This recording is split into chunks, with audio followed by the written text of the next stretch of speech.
in which case my trip halfway around the world would have been in vain. The first day, I wanted to make sure she was the right person. The second, I meant to speak with her, but lost my nerve.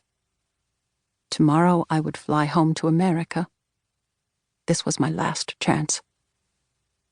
Finally, she appeared from around the corner of a pharmacy, umbrella tucked smartly under one arm. She made her way across the square with surprising speed for a woman who was about 90. She was not stooped. Her back was straight and tall. Her white hair was pulled into a loose knot atop her head, but pieces had broken free and fanned out wildly, framing her face. In contrast to my own staid clothing, she wore a brightly colored skirt, its pattern vibrant. The shiny fabric seemed to dance around her ankles by its own accord as she walked, and I could almost hear its rustling sound. Her routine was familiar, the same as the previous 2 days when I watched her walk to the Café Novorolsky and request the table farthest from the square, sheltered from the activity and noise by the deep arched entranceway of the building. Last time I had come to Kraków, I was still searching. Now I knew who she was and where to find her. The only thing to do was to summon my courage and go down. The woman took a seat at her usual table in the corner, opened a newspaper. She had no idea that we were about to meet, or even that I was alive. From the distance came a rumble of thunder.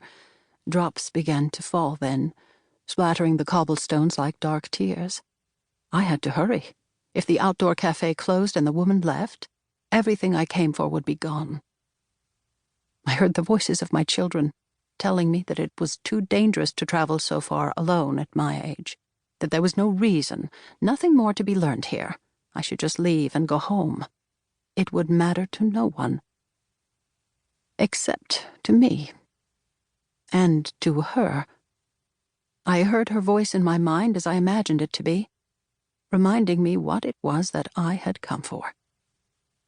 Steeling myself, I picked up the flowers and walked from the room. Outside, I started across the square. Then I stopped again.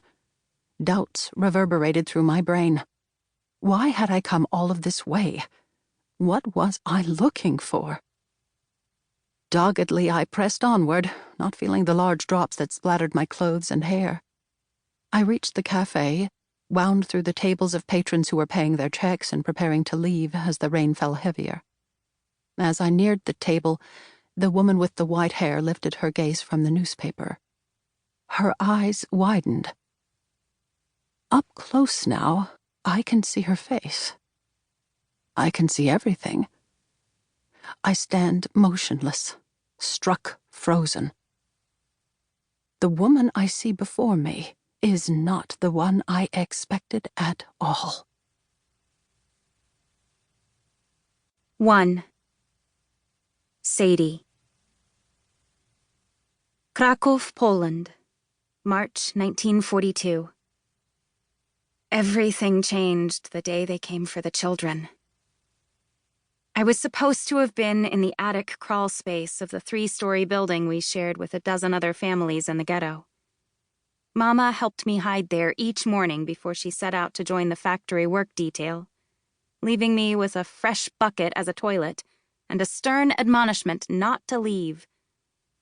But I grew cold and restless alone in the tiny, frigid space where I couldn't run or move or even stand straight.